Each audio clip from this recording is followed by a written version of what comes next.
Good morning, good afternoon, and good evening, wherever you are in the world. And welcome to another episode of Glass Half Full, a podcast and a safe platform where we talk with a variety of teachers, entrepreneurs, spiritualists, uplifters, givers, shakers, and serenaders. Everyone has a lesson to learn and a lesson to share. Let's use our life experiences to enrich someone's heart, mind, spirit, and soul. Through sharing our experiences, we can be a learning inspiration for one another. I'm your host, Chris Levins.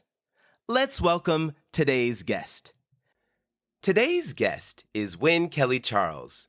Wynn Kelly Charles is a podcast host with Cerebral Palsy, and her mission is to help others with physical and mental disabilities to find their voice through written or spoken word, using today's assistive technologies as needed. Let's welcome Wynn Kelly Charles. Chris, thank you for having me. And you guys, I'll just be flat out honest. I thought this was my Sunday. Didn't realize this was Chris's Sunday. So we started off on an interesting foot, and more of an interesting foot is I just had a spinal fusion, revision to my spinal fusion April 23rd. So if I'm comfy now, but if you hear me say ouch, that's because I have screws in my back and I don't like the feeling of screws in my back, and we'll explain why I had a spinal fusion in the first place. And then a second one, yeah. Yes, we're going to get into it. Don't give them too much too early. But first, I want to thank you for being a guest here on Glass Half Full. We are so happy to have you today. Well, thank you for having me. Yes, you're very welcome. Can you tell everyone where you are in the world and what time it is, please? I am in Phoenix, Arizona, and it's 8 p.m. Yes. Yes, how's the weather? Hot. I mean, it's summer here in Phoenix, Arizona, and for those of you who have been out to Phoenix, for those of your listeners who've been out to Phoenix in the summer, they know 108, 104, Wow. 105, 120 is our summer temperatures. Oh my gosh. Ooh. Dry heat. Don't know about it, but I've heard about it for sure. Wow. Yeah. Well, we're going to jump right on in. I like to ask all my guests this first question. I believe that our lives are in spiritual design. Can you share your life layout with everyone, your blueprint, how you grew up, where your family lifestyle up to today's time? Well, I grew up in Aspen, Colorado. I grew up with a mother and a dad. I happened to be the only child. And then at age 23, my life got very, very complicated because I lost my mom, and I was only 23 in 2010. So it would have been 14 years ago. Wow. And so I lost my mom. And then the kicker was I lost my dad in 2019. And then the kicker was that I got emotionally and physically abused by my aunt, who happened to be my godmother on my mom's side of the family. What? Yep. Oh my gosh. Because 85% of the disabled in general happen to be emotionally and happen to be abused in some sort. Wow. Because we are victims and we can't run and we can't do anything. Some of us have physical disabilities, some of us have mental disabilities and don't understand what's going on. And I because I'm on 24-hour care right now, as we would call this, I have an aide who's living at my house in Phoenix helping me Okay. because of my spinal fusion. And these aides are trained not to touch people, Oh. not to ever do anything of that sort. So a lot of people think it's the aides that emotionally and physically abuse the disabled. Mm-hmm. And no, it could be anyone. It could be police, it could be social workers, it could be physical therapists, occupational therapists, aides, anyone. And 9 times out of 10, it is the family members that Mm-hmm. emotionally, physically abuse. It's not the aides. Mm-hmm. Wow. And so this abuse happened when you were a child? This abuse happened in 2019, Oh, right after wow. You were I lost my okay. dad. You're grown. Okay. Wow. Oh yeah, I was grown, and I knew what was going on. Okay. I Wow. happened to be what they call a mandatory reporter, and again, if a police is smart, they'll report it, and if a social worker is smart, they report it. Basically, what a mandatory reporter does, I'll use myself as an example. Okay. Because because I was a mandatory reporter for the state of Colorado, and I still am a mandatory reporter for Arizona, even though I don't have the mandatory reporting yet, Mm-hmm. but I'm getting close to it. Okay. Because I'm going to be working for volunteering for my church. So I have to have that mandatory reporting aspect to work with kids, Mm-hmm. and which is fine. I know the drill by now. And basically, what a mandatory reporter does is they call child protective services if they see anything wonky. If Okay. they see, if they hear a child say, "Mommy hit me," if they hear, if they look at the child and one day they didn't have bruises all over them, Mm-hmm. and next day they do, a mandatory reporter has to call child protective services. Mm. And so in my case, my aunt did not realize, number one, she was abusing her niece. Number two, my aunt did not realize that I had 3 witnesses, Oh, wow. and so 3 witnesses to my emotional and physical abuse. Actually, five witnesses, but I had three um, 3 witnesses standing by. Mm-hmm. And then what the kicker was, she didn't realize that I am and was a mandatory reporter. Oh, wow. Wow. Yeah.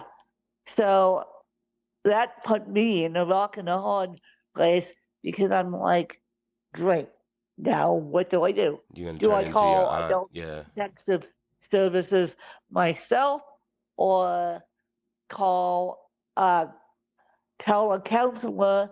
I managed to tell a counselor at the time, a mental health counselor at the time, and the counselor got tipped off because the counselor asked, "Do you feel safe at home?" I said, Oh. "Yes, this is what's going on." And they will ask you in a rehab center, physical rehab center, Mm-hmm. is there emotional and is there abuse going on at home? They will also ask you that. I got asked that at 6 a.m. the morning of my surgery. Is there abuse going at home? What did you Which say? I fully expected no, because I'm out of that situation now. Hmm. Um, And I fully expected a hospital to ask that because they never know what they're walking into. Mm-hmm. And I had a witness standing beside me who would also vouch for me and say no.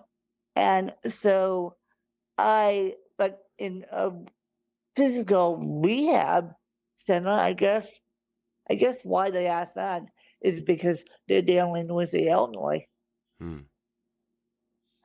So I found that curiosity kills cat on that one. But I am out of the abusive situation. Thank God. I am living a better quality of life than I was living in Aspen, Colorado. Oh, that's And good. I put a record against my aunt. So, Wow. but I didn't put a restraining order against her. Mm-hmm. And so that is that helped a lot. And people ask me all the time, did your aunt move out of the country because of your abuse? No, she lives out of the US. Oh, she moved out of the country? Nope, Oh, she she did. originally lives out of the US. Oh, okay. Got it. So for me to put a restraining order Yeah, it was against pointless. her, you have to get the person back into the US. Yeah. Yeah, at this point. Wow. Is this your mom's sister or your dad's sister? My mom's sister. Oh my gosh. I'm so sorry to hear that. Wow. And the only reason why she abused me is because she didn't like my care. But yet she didn't want to come out and help me figure out my care. What? That's crazy. She didn't like how the aides were treating me. That makes no sense. But But it's yet always this. I begged and begged my stepmom at the time to have my family come out and have my family help me come up with a plan. With me being in the center of it, because I'm my own guardian, I can make my own. Even though I have help with the Mm-hmm. financial, I can make my own decisions. I'm of sound mind, Mm-hmm. and so they didn't come out. They, by the time they came out, they sent my cousin out first to observe the situation, and then they came out. By the time that they came out, it it basically was a very interesting show because um, they abused me. They didn't want to admit to the Colorado cops or adult protective services that they did anything wrong and at least by abusing it. Mm. And my church knows this. This is public knowledge too. Mm. And so, yeah. Wow. Oh my gosh, that is some story. I'm sorry that you've had to go through that. Thank you for sharing as well. That's okay. Yes. I wanted to ask you, how have you overcome physical challenges to get to where you wanted to be today? My belief in God, my Yes. faith, Mm. has brought me, well, my faith has brought me back from the brink of death. I mean, I just had a 5.5 hour spinal fusion on April 23rd. You would think Mm. I would be, I would be interesting. I would be paralyzed, and then you would, oh no, I'm still alive and kicking.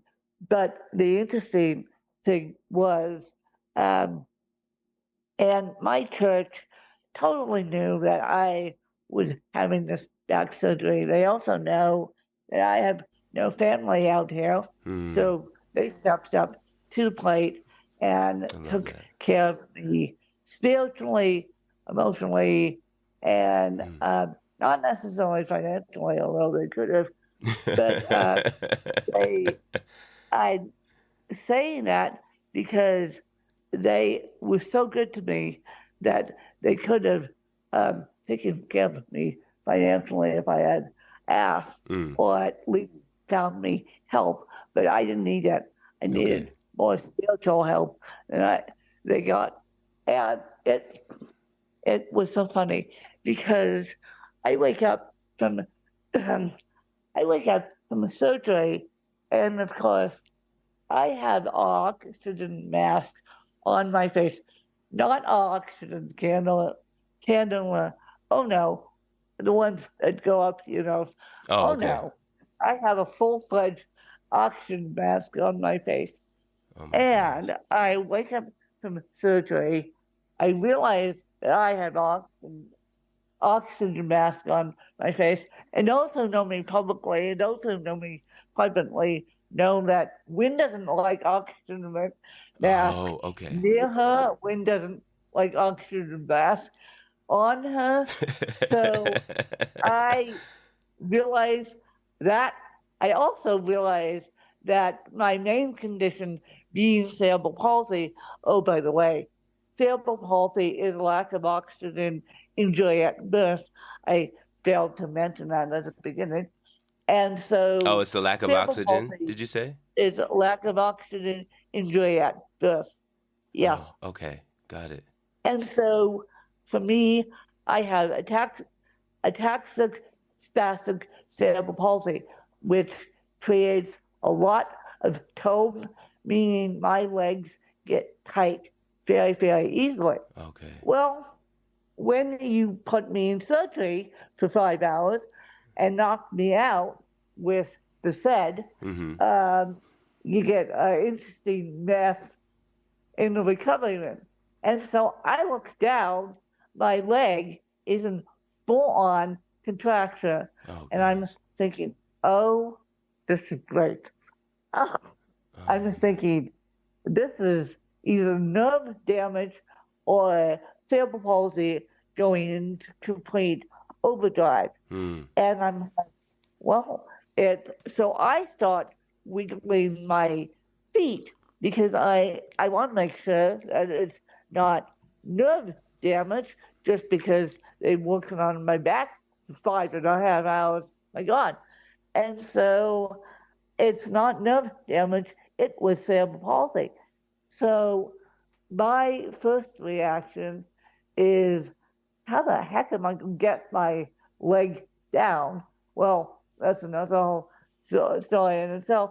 So then, with the oxygen mask on, I began to cry.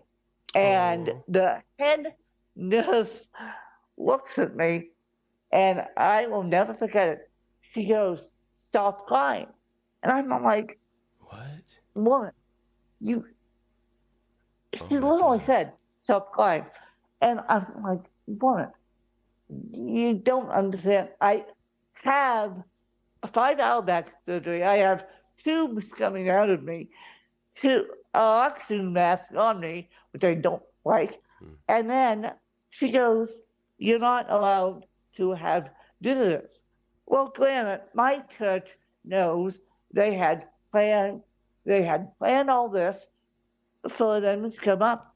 And so the next thing I know, my one clergy member who's typically not on pastoral care duty, but she took me on because one of her colleagues was out of the country.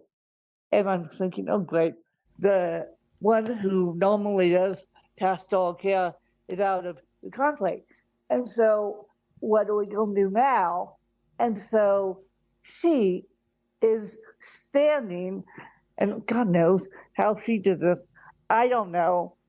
She is standing outside the recovery room, and they said to me, "You're not allowed to have visitors." And I'm thinking, oh, great, this is not good because I don't know what the next step is. I don't know how we're going to get my leg down. I don't know when I'm going to be out of here. Mm. And of course, and so basically, what ended up happening is they let this priest in to the recovery room. And Wow. I'm still coming out of anesthesia. And she whispers in my ear to the point of where I can hear, because now I can hear. And she goes, when I can only be here for 5 minutes. So what did I do? I squeezed her hand incredibly hard. And I texted her afterwards. I said, I don't know how you pulled that one off, because they told me you're not allowed any visitors, and I was restricted. I had an oxygen mask, and she said, you looked so scared. And I said, I was, because I'm like, here I am with an oxygen mask. My leg is halfway contorted, and gosh. I am just had a $5 spinal fusion. So then it even gets better. So then, 2 days after my surgery, another church member hears me wheezing. I'm so drugged that I don't even realize I have pneumonia. Oh, gosh. And a friend catches pneumonia for me and they tell me that I have pneumonia. So then they stick more oxygen on me and they feel like I have, tell me that I have pneumonia. And then it even gets better. Then I get a twisted bowel. And that was the icing on the cake, because with this is all at the same time? Like, this is all at one time, all of this? This is 2 days later. Oh my 1 day later, I get pneumonia. 2 days later, I get a twisted bowel. Oh my gosh. This is all in time span of like 48 hours. And I still have tubes coming out of my back. I'm still in the hospital. And so at 11 o'clock at night, they have to put a G tube down my nose. The problem with the NG tube is they can't knock you out. They literally can't knock you out. So because you have to swallow, they make the individual swallow the NG tube down. Oh my God. And so here I am with a twisted bowel.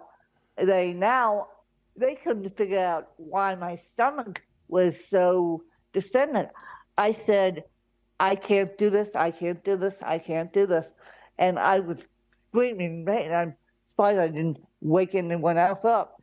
But I said to them, you guys got to call the mobile x-ray now, because I made them sit me up at the edge of bed to relieve some of the pain from what was the twisted bowel. Okay. And it was extremely painful. And those who know me, and those who know me publicly too,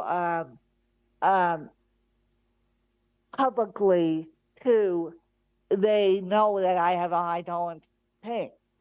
And so me saying I can't do this is not like me. So by the time they figure that one out, it's 11 o'clock at night. And so they bring the nurses back in. And of course, the one nurse that says to me, well, I still have the twisted bowel.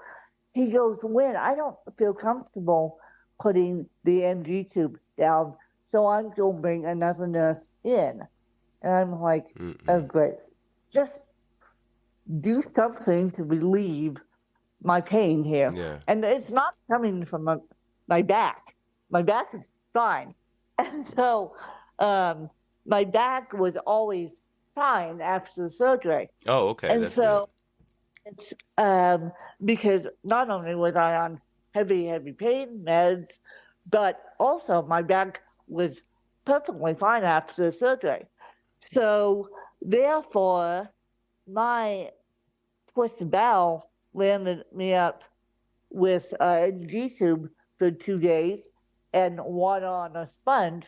And those who know me publicly and personally know that I don't like water on sponges. I don't. Uh, I like food. Hmm. I like to drink. I like people. Hmm. So water on We say the regular don't things of life. Yes. look forward. And so we got to that, and so basically, it's been a A so roller basically coaster. through my face, I've managed to make it through this recent episode of back surgery, Wow. and it's just been a roller coaster, and yeah, and Wow. so My it's gosh. just been a very interesting roller coaster that I'm sure. I mean, just to hear all of that and to find out it wasn't days apart, all of this has happened. But you still sound so cheery and uplifting. So that's huge. We can hear it in your voice that it's not like you're dragging down. So my gosh, I mean, what a testimony thus far to say. I wanted to yeah. ask you, um, what role does self compassion play in learning and understanding that you're different? Well, I learned that I was different. I'm also gay too. Okay. I learned that I was different at the age of 6, Okay. 6 years old. gay and At 6, did you know that you were gay. gay at 6? Yeah, I knew that I was gay at 6, Wow. and then gay and cerebral palsy. Cerebral palsy came. Um, I knew that something was wrong with my body at the age of 6 because I was playing soccer with all my able-bodied friends. And by the way, I was mainstream all the way up through college, mind Okay. you. I have a college degree, and I'm working on my second college degree. And so in Nice. a totally field than my original one. And so I was mainstream.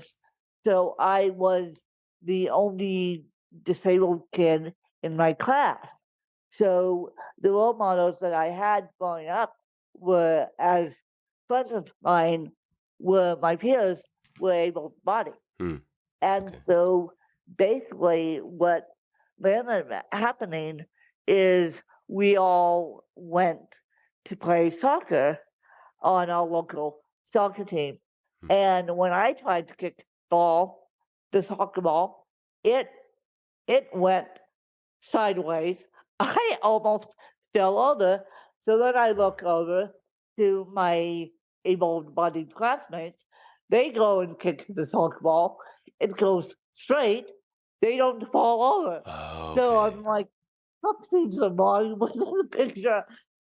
I Okay. go, the soccer ball goes sideways. I almost fall over. So I'm like, something's wrong with this picture. Hmm. Well, by the time I was in 7th grade, I learned that I had CP. Hmm. Well, but fast forward to 2019, a couple weeks after I get emotionally and physically abused, Mm-hmm. um, I asked a PT and a PT student what CP is. I asked, is it a bone and joint condition or a neurological condition? Mm-hmm. And they go, honey, you have a neurological condition. And I went home and called a good friend who had worked with me in past. Mm-hmm. And I said, do you do you know I have CP? And she goes, yeah, because I Googled it and I figured that someone by now had told you Oh my what gosh, you didn't know. cerebral palsy was. And my parents, they only admitted that I had CP. They only called it CP. Oh So I wow. only knew it as GP, and the soccer ball story, I figured it out. So I'm like, Oh my gosh. great.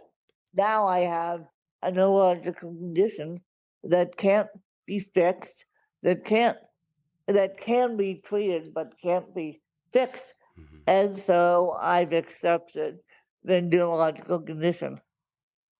Wow, my gosh. I mean, just to find out that this is all, at this point to find that out, it's like, wait a minute, like no one said anything. Wow, my gosh. So can I ask you, what is a regular day look like in your life? Can you describe it to us? A regular day. Mm-hmm. Well, as I'm recording this, nothing is normal. But a regular day is I get up about 6:30 a.m. Ooh, that's and early. Ooh, wow. start I start working between 5:45 and the latest 6:30, and start checking emails Mm-hmm. and start. Well, right now I need assistance going to the bathroom because I am on restrictions due to my back, Okay. which I'm trying so hard to follow, and I am following, which is denies restrictions. So typically, when I'm not wearing a back brace, Mm-hmm. I typically do what I can for myself, and then I have aides that come in morning, and I'm usually out the door catching the bus by 6:45. Lately, it's been the aides help me at 7 a.m. So are you able to walk alone by yourself? Are you able to walk? Is it I am a I use a walker and okay? I use power chair, Oh, okay. Okay. which I will still be using when my spinal fusion completely heals. Mm-hmm. And so that is, but I'm pretty much independent with my daily needs, Okay. even though I can't cook, I can't shower myself, Mm-hmm. I can at least take myself to the bathroom. Nice. As a matter of fact, I still can, um, even though a back place is required now. And so for the next 6 weeks. Well, I'm in the middle of 6 weeks of the back place. Mm-hmm. And so, yeah, that's been interesting. And so this has been a wild adventure as I record this. But for those of you who have back problems, go see a surgeon about it. Don't leave it till the last minute. Mm. And I'm going to tell you guys how I got my revision to my spine, Mm. my spinal fusion revision. I had to advocate for myself to get that done. What does it? What is the Every purpose of it? You've mentioned it many times, but the what will it help you do? the purpose of a spinal fusion is uh, they fuse the spine. They put rods and screws in the spine to make your spine straight. Okay. It's simply for scoliosis, Oh, which I okay. have, Okay. which I have and had. My curve at the original time of surgery, which was in 2006, was 50 degrees. Okay. And so when it gets 50 degrees, it starts pressing on the internal organs. Mm. And yeah, that's not fun. And Wow. so the reason why I had it done again is because I knew something was wrong with my back. And so therefore, when I went and got a scoliosis check, I said, something is wrong with my back. And they go, no, you're fine, go away. You just have scoliosis. And they knew I had rods and screws in my back, but they didn't want to believe me. And they said, you're fine, go away. You have scoliosis. The doctor did what he could do in Colorado. And I said, no, something is wrong with my back. Mm-hmm. I want x-rays done. Well, by the time the x-rays got back to them, they go, oops, something is wrong with the back. And I had up until April 23rd, now I don't have it, I had what they called failed back surgery syndrome, meaning the hardware failed.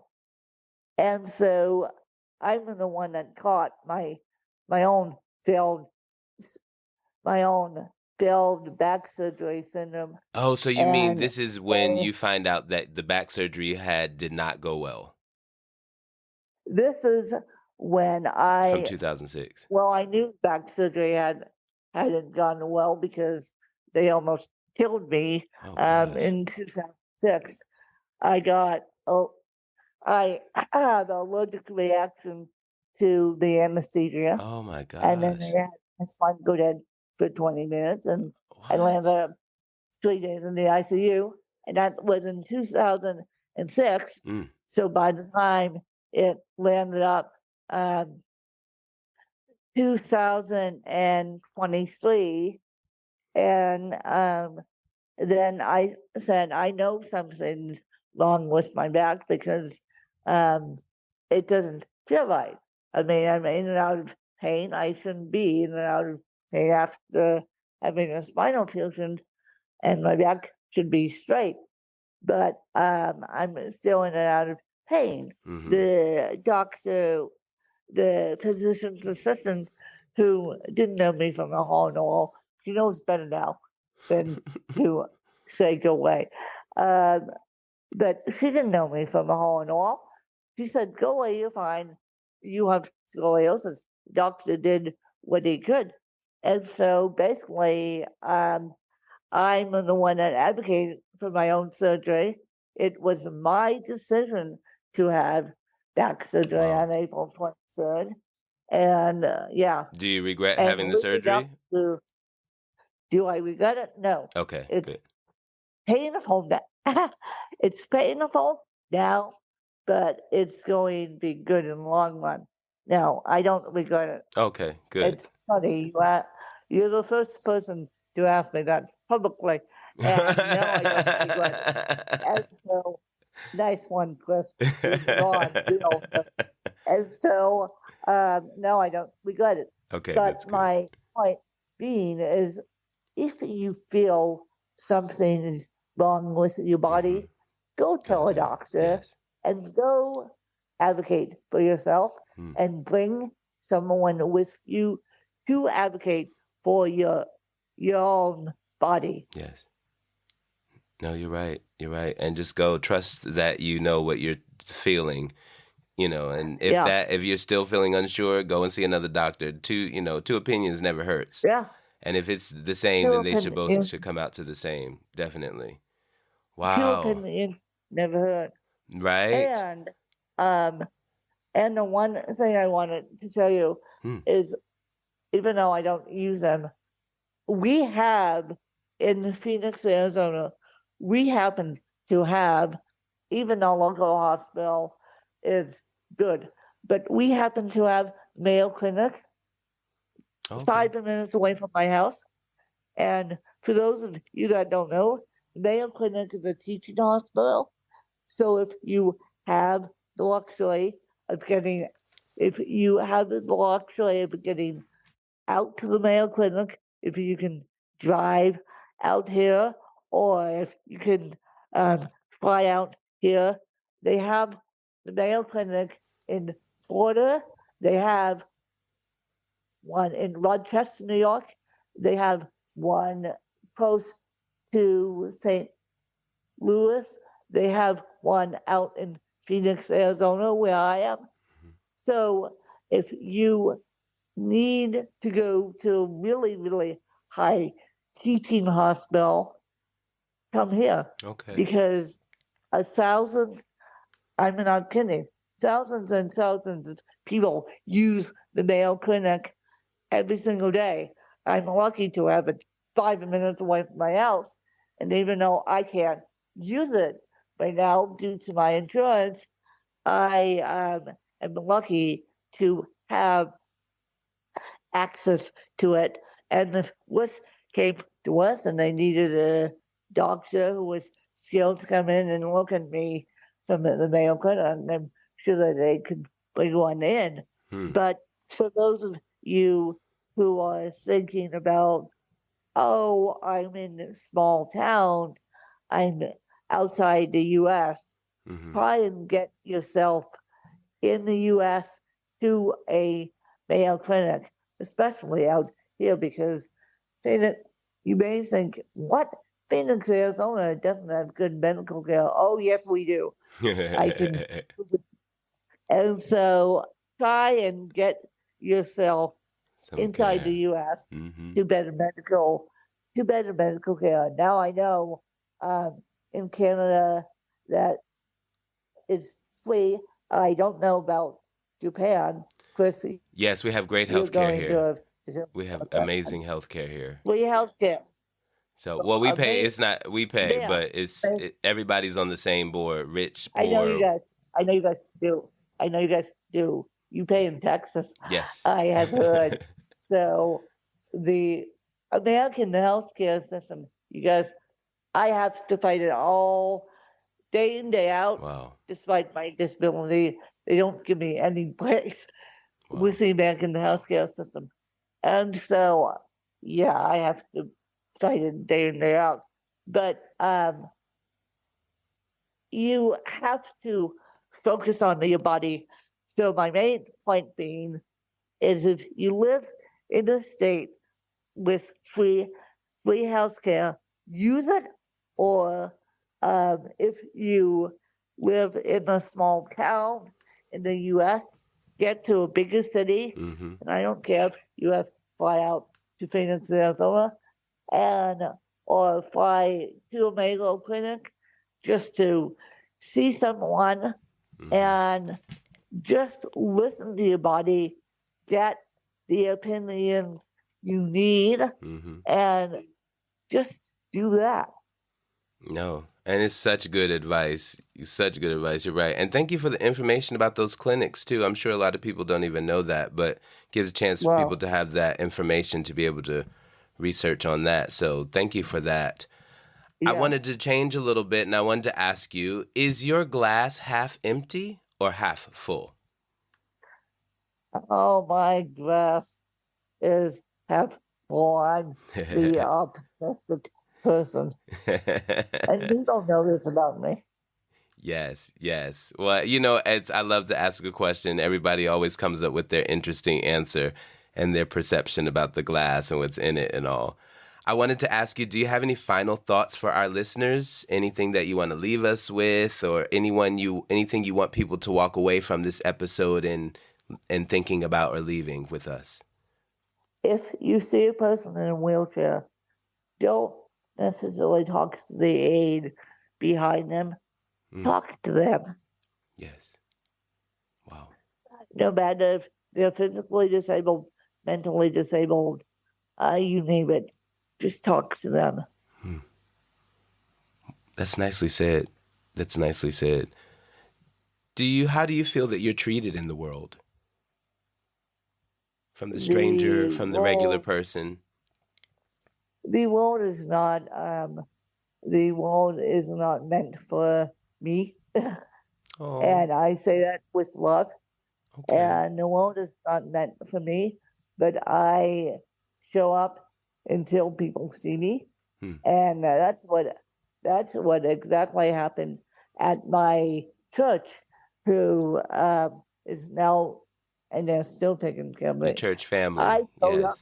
I showed up. I kept showing up until it got to the point where I got so annoying that they said, we got to do something with the young woman in a wheelchair. No, I kept showing up. And they know the story publicly. And once this episode comes out, I will share it publicly. And so I kept showing up. And for those of you who go to church and do church shopping, so to speak, when you move to a new city or new town. Mm-hmm. They have welcome cards. Yes. All churches They sure do. They have welcome cards. So I take my home church welcome card. I fill it out, thinking that they're gonna call me and get to know me. Yes. Well, a week goes by, 2 weeks goes by, and They ain't called they you. have my cell phone number. Three weeks goes by. Oh my God. 4 weeks goes by. They haven't called me, and they will say, anyone new to our church, please fill out a guest comment card. And I'm like, you got. That means that I'm about to tell the police who's up now, the interim vector, that he's got to do something with those guest cards because still true. they didn't call me. And so, so any religious organization listening to this, you got to do something with those comment cards. They're supposed to win. They're supposed to. Definitely. Yeah, you're right. They're supposed to, but they don't. And you're so, right. You just blew up this spot. Churches out here, any church, mind you. And so I kept showing up. And the first day I was there, I befriended a priest. You know who you are, mind you. And she goes, do you want to? Now, she didn't know me from a hole in the wall. She met me via email, quite frankly. Now she knows me like there's no tomorrow. But she goes, well, do you want to attend a meeting before church? And I'm like, sure, whatever. I can attend this meeting. I'll just be up there before church and get myself up there before church. And so what that meeting turned out to be, and I'm Episcopalian, by the way. Okay. And Episcopals are fairly similar to Catholics. We believe fairly similar to Catholics, except we don't have a pope. And so I'm Episcopal. I'm newly Episcopal. And so what that meeting ended up being is it ended up turning into me getting confirmed in the church. And it ended up being the adult Sunday school. And so I'm like, okay. So then I hear the announcement that the bishop of Arizona is coming to do the confirmation. And I have videoed this, and I wanted to stay on, go ask the person who took the video if I can post it online eventually. And so you got confirmed. I got confirmed, but what they did is stick me, and you can see me on cameras because they have cameras for the people that are homebound and hospitalized and everything else. And what they did, and I'll never forget it, is they stuck me in the middle of the pews. And oh my gosh. And I'm like, okay, this is one way to draw attention to a woman in a wheelchair who kept drawing attention to them. And they made a big deal out of it, which I am in the center of attention, and people do that. I make a loud noise when I walk into a room. You can't get rid of me easily. So people know that, but I'm like, really, you guys, you stuck me right in the middle of this confirmation, and the way they placed me, you'll see me in a wheelchair, and then you'll see people around me and sitting in the pews, and it's like, okay, I placed myself there, and so I wouldn't be in people's way. But it exactly. turns out that They wanted you there. they just left me. They didn't want me to go over to the side of the pew, and it's like, You're in the okay, center. really? We in the center talked about keep showing up, keep showing up, keep showing up. So that's my final thought. If you're I love really passionate about something, Mm-hmm. keep showing up. Yes. Keep showing up to that church until they have to do something with you. And of course, the disabled love the disabled are welcome into any church they see fit. But just keep showing up and keep banging the drum to these churches even louder, or to these institutions even louder, that the disabled exist. I mean, it took me a while to get my church to understand that yes, I do exist. Yes, I'm a human, and they'll believe in me. They'll believe in me. They won't leave me alone. I But love that. for a while there, they were like, "What is this person doing?" And for a while there, they were just totally oblivious to. And I made myself known that I have CP. I'm in a wheelchair, and This take is me. away. This exactly. And so, Exactly. yeah, Oh, take me Wynn, away. that's so sweet. I mean, I love that the fact that how you put that in for it, but it's a sweet story about the church, and when they hear it, they're gonna laugh about it because people will know who they are for sure. They know. For you know. sure. And so it's like, take me or leave me.